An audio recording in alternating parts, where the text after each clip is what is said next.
Opportunity.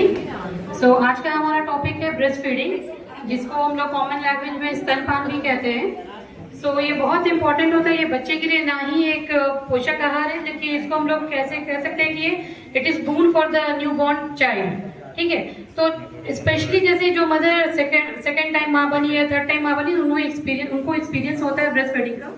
लेकिन यहाँ पे हम ज्यादातर कोशिश करेंगे जो फर्स्ट टाइम मदर बनी है उनको ब्रेस्ट फीडिंग के लिए कि क्या कैसे कराना चाहिए, क्या कराना चाहिए। अगर नॉर्मल डिलीवरी होती है तो बच्चे को 1 घंटे के अंदर अंदर माँ का जो गाढ़ा पीला दूध जो निकलता है वो सबसे पहले बच्चे को देना चाहिए, ताकि बच्चे की इम्यूनिटी स्ट्रांग हो। जनरली होता है क्या कि आम टाइम पे हम देखते हैं कि बच्चे को पहले हम माँ का दूध नहीं पिलाते, पहले शहद हो गया या घुट्टी हो गया वो चटाते हैं कि नानी दादी ने नुस्खा बना रखा है कि वो देना चाहिए।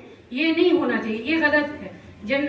मेडिकली ये होना चाहिए कि जैसे ही अगर माँ शिफ्ट कर जाती है वार्ड में, उनके लिए अच्छा है पहले माँ को कंफर्टेबल कीजिए। और जो उनके साथ अगर नर्सेज वहाँ पर हैं तो बहुत अच्छा है, एएनएम जीएनएम या मिडवाइफ है तो सही बात है। लेकिन अगर साथ में जो जिनकी डिलीवरी होती है तो उनके घर वाले होते हैं, बेसिकली माँ होती हैं या सास होती हैं, नन जो भी हो, कोई भी जो फीमेल मेंबर्स होती हैं, उनको चाहिए कि फर्स्ट टाइम जो मदर बनी है उनका ब्रेस्ट पहले दोनों ही अच्छे से गर्म पानी से क्लीन करें। उसके बाद कंफर्टेबल पोजीशन पे माँ को बैठाना है, जिसको बोलते हैं हम पालथी मार के बैठने की वाली बात होती है। और फिर छोटे बच्चे को अच्छे से गोद में लेंगे, उसका सर जो होगा इस पोजीशन पे यहाँ पे रखेंगे। ठीक है, और उसके बाद बच्चे को कोशिश करें, बच्चे के लिए भी नया होता है, उसके लिए प्रैक्टिस नहीं होती है, उसको प्रैक्टिस करवाना पड़ता है। हर 2 घंटे पे अगर जितना भी दूध आ रहा है, जो भी क्वांटिटी में मिल पा रहा है, वो बच्चे को सक करवाएंगे।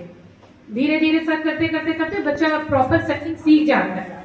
ना सिर्फ हम सिर्फ निपल ही ये निपल का पोर्शन जाएगा फीड करने के लिए, बल्कि पूरा जो ब्लैक पोर्शन होता है ना, वो पूरा जिसको लैचिंग कहते हैं, प्रॉपर लैचिंग हम लोगों को बेबी का करवाना चाहिए। इससे तो फायदा एक ये बात है कि बेबी की इम्यूनिटी बढ़ती है, उसका ब्रेन का डेवलपमेंट जो होता है वो अच्छा होता है, मानसिक विकास के लिए और शारीरिक विकास के लिए बच्चों के लिए माँ का दूध सबसे अच्छा होता है। माँ का दूध हम बच्चे को कंटिन्यूसली जो पिलाते हैं 6 मंथ्स तक पिलाना चाहिए। इस बीच में हम ना तो बच्चे को पानी, ना दूध, दूध नहीं, पानी नहीं देते, शहद नहीं देंगे, गुट्टी जो होता है वो नहीं देंगे। माँ का जो दूध होता है वो अपने आप में ये कंप्लीट फूड होता है, संपूर्ण आहार होता है, जो कि 6 महीने तक बच्चे को देना चाहिए। 6 महीने के बाद क्या होता है ना कि बच्चा धीरे धीरे बढ़ता है, उसका फूड रिक्वायरमेंट जो न्यूट्रिशन रिक्वायरमेंट होती है वो बढ़ती है। तो फिर हम धीरे धीरे सॉलिड फूड स्टार्ट करते हैं, जैसे दाल का पानी या खिचड़ी का पानी या मिक्स दाल का पानी, जैसे आपको जो भी आपके पास हो लोकल आहार जो बच्चे के लिए अच्छा हो, वो आप धीरे धीरे ऐड करते चले जाते हैं।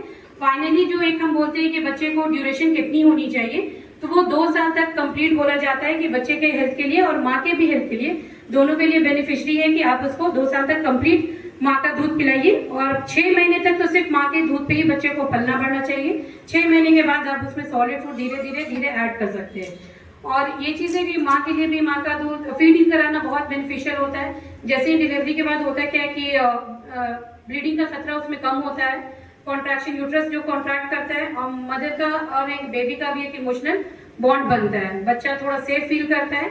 जैसे कि कहा जाता है कि बच्चे की जो पैदाइश होती है, फर्स्ट गोल्डन आवर जिसको कहते हैं, पहला जो 1 घंटा होता है, वो mother to baby skin contact होना जरूरी होता है, ताकि बच्चा भी थोड़ा स्टेबल हो पाए जैसे ही वो आता है। ये तो नॉर्मल डिलीवरी की बात है, लेकिन अगर सिजेरियन है तो 1 घंटा 2 घंटे के अंदर तो पॉसिबल नहीं होता है माँ का बैठना। अगर ऑपरेशन होता है तो सेकेंड डे जब बोला जाता है कि आप उठ के बैठिए, जब मूवमेंट होती है उसके बाद हम कोशिश करेंगे कि माँ को जल्दी से जल्दी स्टेबल करके बच्चे को माँ का दूध पिलाया जाए।